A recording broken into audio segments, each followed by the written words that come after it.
Hey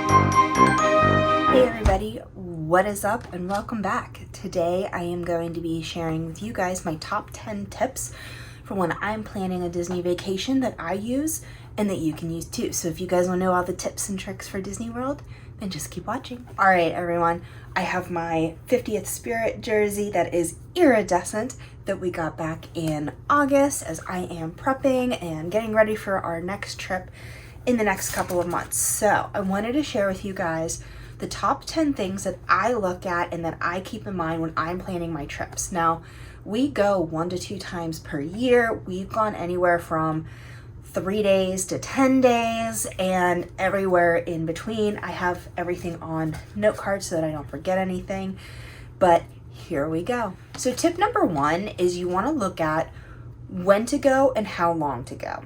So one thing that Greg and I like to do is we like to go in the off seasons. We don't have children, so for us that's not a factor. We normally go the week of and after his birthday, which is the second or third week in April. Part of why we pick that is a lot of times kids are back in school, spring breaks are over, kids overseas in other countries are back in school, so it's not really a break season for them, and it tends to be a lot less crowded. We went in August, the weekend of my birthday, which my birthday is August 16th, and a lot of Florida schools are back in school or getting ready to go back into school by that point. Kids are moving to college, so that was a really, really slow time. I want to say we waited like maybe 35 minutes for Seven Dwarfs, which is unheard of. Another time that we have gone is we went during our honeymoon for 3 days, which was the third week of January. Again, everybody is back in school. We actually went the week before Martin Luther Day? No, is that February? President's Day. That second day off in America for kids. So we went the weekend before that. So not that weekend, but the weekend before. And it was really, really slow. We did Festival of the Arts and got to see all of that. The other time that we have gone, and it was busy, but it wasn't like crazy busy, is we went 2 weeks before Christmas. Now, we did that back in 2018 when we went down to meet with our wedding planner in Tampa, and we did the Christmas party. The Christmas party was super busy and super packed, which we expected. But in general, the parks weren't that busy. And again, I think it's because it was 2 weeks before Christmas, so kids were still in school. Parents aren't taking their kids out. You know, people aren't taking vacations that time of year as frequently. So we like to go in those off times. Now, when you're looking at how long to go, it really all depends on what you prefer. We have found that we usually like anywhere between 5 to 6 days, and then we typically will then plan 2 trips in a year. We've got that in the next couple of years. We've got that planned because we've done it where we've gone for a week. So when we were there in April of this year, we were there for 9 days, and then we went for 4 for my birthday. The 9 was a little bit too long and the 4 was a little bit too short. So when Greg and I were talking about it, we were like, all right, let's see what like 5-6 days looks like, because we do tend to go, you know, sometimes it is once a year, but they do tend to be less than a year apart from each other, or for example like on his birthday every year type of a deal. 3 days for us, we've done that. We ran ourselves ragged those 3 days. So we got there on day 1, did the Christmas party, and then we did 2 parks in 2 days afterwards, and it was chaotic. We couldn't do it enough. And like I said, we were there for 4 days. We were there like Thursday, Friday, Saturday, Sunday in August, and it was nice, but just wasn't quite enough. We wished we would have had 1 or 2 more days. When we go in May, I think we're going like the 11th through the 15th, maybe. Like we're going for like 5 days though. So, you know, I'll have to check in. You know, guys will see all of the adventures on Instagram and how we go and do that. But I'm thinking 5 days is going to be kind of perfect. And what you need to look at is what you can handle and what you prefer doing.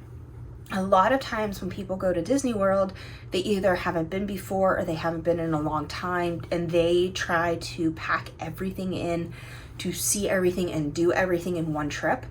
And it's like you're gonna run yourself ragged doing that. It's just not doable. So maybe go a little bit less, give yourself a little bit of grace period, and plan to come back to do the things you missed. Number 2 thing that I consider is where we want to stay. So for our trip in August, it was very last minute planned. Like I was planning it and booking it. We were showing up on the 19th of August and I was booking it on the 23rd of July. So 3 weeks kind of a plan. And at that point you kind of are left and stuck with stuff. We ended up staying at Pop Century, which we were okay with because it was on the Skyliner and we wanted to do food and wine at Epcot. But on a normal trip, if we are doing more than a couple days or it's a longer planned trip, such as our April trip or our May trip, we like to stay at nicer resorts. One of the things that we have found that we really, really love is we rent DVC points. There's a couple of different companies. We like to use David's DVC Request. We use that for our honeymoon. We've used that for all of our other DVC rental trips, and we absolutely love them. I don't think I'll ever go anywhere else. But you are able to then stay at those deluxe resorts for about 50% of what the Disney retail price is. And I like using a company like that because you are then locked into a contract. So the DVC owners can't back out. You're protected, they're protected. The only downside to it is there's no flexibility with your dates. So if something were to happen and you booked through Disney, they tend to be able to help you flex things a little bit. Whereas with the DVC rental, you're locked in. Now, again, for people like Greg and I, that kids aren't an issue, schedules aren't an issue like that, that's not an issue. That's not a problem for us. But we recognize that there are some families and, sometimes with schools and with kids and stuff, sometimes you do need that flexibility. But we love staying at DVC because, again, you get those deluxe resorts for the moderate prices and totally worth it for us. Next thing that I look at whenever I am planning a trip is dining, and food. I always like to look at the menus because a lot of the menus are seasonal. So I always try to look at that. But the other thing to remember and keep in mind tip-wise is dining reservations open up 60 days in advance. So 7 a.m., Eastern, I think it's 7 a.m. Disney time. So for us, I have to get up at 6 since we're an hour behind.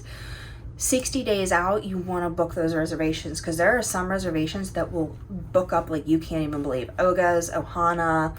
I'm trying to think if there's any others off the top of my head. I know Sanaa was difficult for us to get into before. Sometimes California Grill books up if there's a lot of events and a lot of celebrations.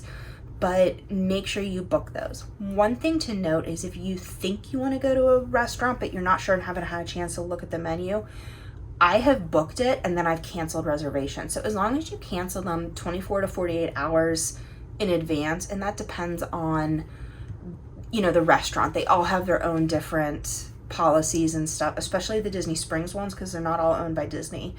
But there have been times where I booked restaurants, wasn't really sure. We took a look at the menu, weren't really feeling the menu, and then we just canceled and made another reservation for another place. You can totally do that. So if you are torn between 3 different places for dinner Friday night, you can book all 3 as long as you cancel 2 of them beforehand. So it gives you a little bit of that flexibility to look at menus and figure out where you want to eat if you're not entirely sure. The other thing about the menus is it gives you a good idea of how much it's going to cost. One thing that we have found is we always, if we're torn between do we want this or this, we always price out the most expensive item. But, we always factor in how much for tipping, and then we always factor in how much for the more expensive things. Just because if you're budgeting for food and stuff, what happens if you budget for the lower priced item, get to the restaurant and the higher priced item looks amazing to you? You kind of want to balance that out. And that's something that we always look at when we're budgeting for our food is we're always okay, let's go on the more expensive side because then we're not spending that if we choose not to eat that item. The next tip that I always give people is, depending on when you're going, how long you're going for, and what you're planning on doing, look to see if an annual pass is going to be worth it for you. I posted a video, and I will link it up above so that you can see. I did a video on, is annual pass worth it? For us in April and August, it was totally and completely worth it. In my breakdown, I only talked about the April trip, but because we decided to go in August, I didn't have to buy a park ticket because I already had it. We already had Memory Maker because it was part of my annual pass. Saved the 10% on food and saved 25% off of merchandise. Now, Disney did revamp their annual pass holders program a little bit. I still think it's going to be worth it when we go in May. However, obviously I will be sharing all of that after our May trip, but we're still getting the discounts. The price of the annual pass did go up, and it no longer includes the Memory Maker. You have to add that on. But what I figured was, because I'm an out-of-state guest anyhow with living in Texas, we have to pay the higher price anyhow, no matter what, for the higher pass. So when I factored in the pass plus the cost of the Memory Maker, it ended up coming out to be the exact same amount of what I spent on my annual pass last year. So for us, it really wasn't that big of an increase, but check that out for you. You save on table service, signature service, restaurants, you save on merchandise, you save on a bunch of things. So check it out to see if it's worth it for you, because it might be, and it might save you some money. The next tip that I always tell people, and I always consider when we're planning our trips, is get the Memory Maker. It's about, I think, $169 before, and if you buy it like when you're on your trip, it's $199, I think. I'll fact check and I'll put that below on the screen, but Memory Maker really truly lets you live in the moment of your Disney vacation. You could be walking down Main Street at Magic Kingdom, and you can get one of their photographers to take the picture of you and your family in front of the castle. And I love the fact that you don't have to get that family member to take the picture who's always missing from all the pictures. And I don't know if that's like mom or dad or whoever, but the entire family can get in the picture and you have those memories. They also have what's called Magic Shot. So, for example, when we were at, I think, Jungle Cruise in August, there was a picture of us in front of it, and then they were able to add in special elements. We have pictures of us with, like, Iago in the Morocco Pavilion, the Figment from Food and Wine, and they also have, I think they call them the 360 shots. They're in certain parks. I know there's one in Galaxy Edge, and there's one near Animal Kingdom. Or in Animal Kingdom, like near the Tree of Life, but it takes you and then it like zooms out over the entire park, and you get to see like the tree and Millennium Falcon and all of that. Totally worth it. The other thing is you then get all of your ride photos also. So Seven Dwarfs, Haunted Mansion, Rock and Roller Coaster, Test Track, all those rides have photos on the ride. So you get that as well. Again, I always say, you know, one of my tips for that is to get the Memory Maker, especially if you're there for a weekend or longer, because you get those memories. You get to actually live in the moment, get those photos, and you're not busy on your phone taking family photos either. Next tip that I always suggest, and something that we always do, is we always take water bottles with us. Now, throughout the park, there is free cups of water that you can get, but when are you actually thirsty? When you're in front of the cup of water stands or in front of the booths and kiosks that have the free water. I don't think I ever have. I'm usually on like the other side of the park when I get thirsty. So what we do is we normally take water bottles and we stick them in the mini fridge overnight so they get cold, take them with us, and then as they get empty throughout the day, as we stop in front of those booths and kiosks that give free cups of water, and every park has them. I just don't know exactly where they are, but you'll see it. It's like they have a tray of like cups of ice water sitting out. Then what we do is we'll take cups and then we'll fill up our water bottles, so we always have cold water. Especially whenever you're there in the late spring and summertime and early fall, it is just way too hot to not have water. And yes, it's sometimes heavy to take those bottles with you, but that's the difference between carrying it with you and filling it up when it's free versus paying $5 for a bottle of water. It's something that we just always do. And again, we get the free cups of water and we can fill up our water bottles, and then our water bottles also have ice in them as well. Next tip I always tell people who are planning a trip to go to the park is if you see something, buy it. One of the biggest, I guess not issues, but I guess struggles that I have and frustrations with the parks are if I see something and I love it and I'm always like, I'll come back and I'll get it later. Usually when I go to come back to get it, I either can't find it, it's gotten moved or, transitioned around a store, or it's sold out, or I just totally can't even find it again. So I've had to learn that either I take a picture of exactly where the item is, and that means that I'll take a picture if it's on a shelf of some sort. I'll take a picture and then I'll kind of maybe do a little mini panoramic picture, see where it's at so I know where to find it again. Or I just get it, because chances are I may not come back to that store at all during the trip, or I may come back and it's sold out, or I might miss it, or it's moved, because they rearrange those stores constantly. And if I come back in 3-4 days to the same park, it might be gone. So if you see it and you love it, buy it. Next tip that I always give everybody is, depending on when you're going, look to see if there's any Epcot festivals. The Food and Wine, Festival of the Holidays, Festival of the Arts, and Flower and Garden Festival essentially happen between August to June. I think June and July are the only months, June, July, and part of August, I should say, are the only months that don't really have festivals. And you might be planning a trip and looking at what restaurants, but look at the festivals as well, because the festival booths have some of the best food that I've had in the parks. There have been days where we've gone to Epcot and ate lunch and dinner with the festival booths and never even needed a restaurant. So when you're in the process of booking your restaurants and everything, take a look, and it's an Epcot Park day, I should say, take a look and see if you would eat those booths rather than eating at a restaurant. Because again, you're gonna get to try food, you get to try little bites. Now the bites do cost anywhere between $3 and $8. Some of them do cost a lot more. I've seen $12 and $15 snacks. They're shareable bites. So if you get one thing, Greg and I have shared 3-4 things, and then that's lunch for us, and we're full at that point. Or you can munch around during the day, and you get to enjoy the atmosphere and the environment of the festival rather than sitting in a restaurant. So don't forget to give that some consideration. If you're going to Epcot, is there a festival, and would you rather eat around the festival versus just, picking a restaurant and sitting in the restaurant? The next tip that I always give anybody who either hasn't been in a while or is planning a brand new trip is, don't forget Disney Springs and do some no park days. Disney Springs is amazing. The atmosphere is so cool. The shops and stuff are amazing.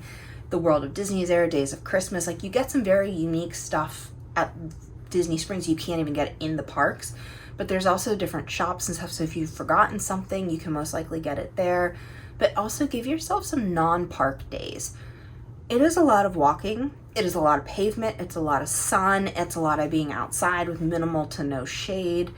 You need some chill days. A lot of times what we will end up doing is, when we were there for the 9 days in April, we actually planned 2 days where we did no parks. The first day, all that we did was Disney Springs, and then on that second day, we all kind of chilled by the pool and relaxed. We slept in, went to the pool, relaxed, and then we went to dinner. We needed it, and Disney can be a lot. I think whenever we've gone, I've tracked my walking. I've never walked less than 9 miles at a Disney park during a day.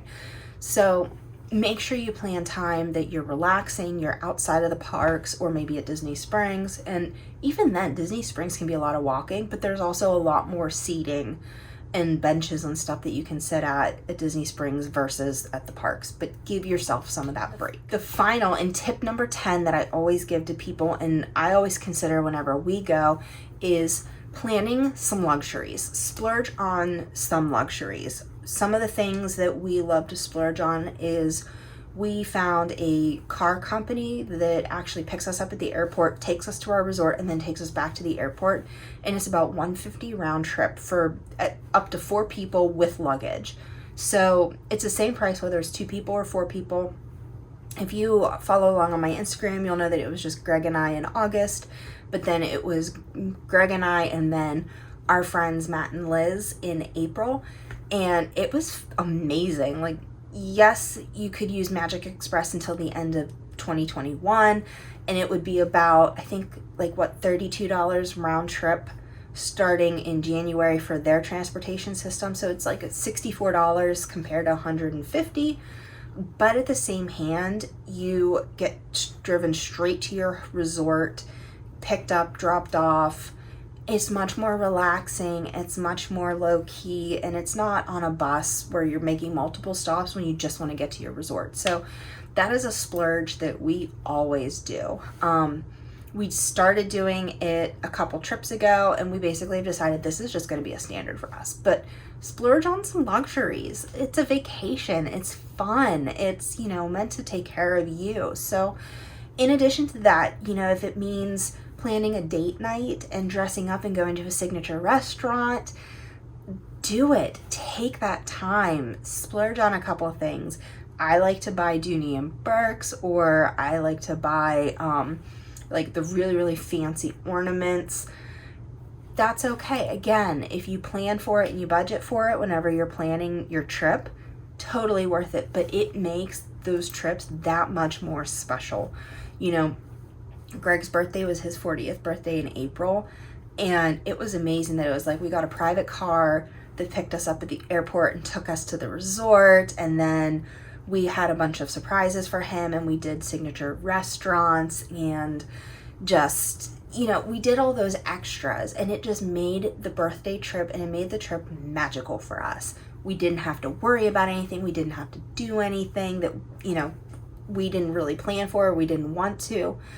And it really made that trip special. So again, don't be afraid to splurge on a couple of those little things. So those are my top 10 tips for when you're planning a trip. I know it's a little bit different from other, trip planning videos and stuff.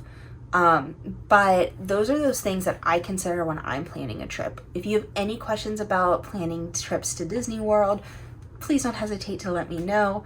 Please don't forget to comment below on what your favorite tip was, or is there any tips that you think that you've got that's amazing that you can share with me and share with everybody else. I want to know all of your tips, because obviously, there's always something to learn, always something to do with Disney. But otherwise, check out Instagram for all my behind the scenes. I also have highlights from all of our past trips so that you can check all of those out. But I will see you guys all tomorrow. Stay spooky, everybody.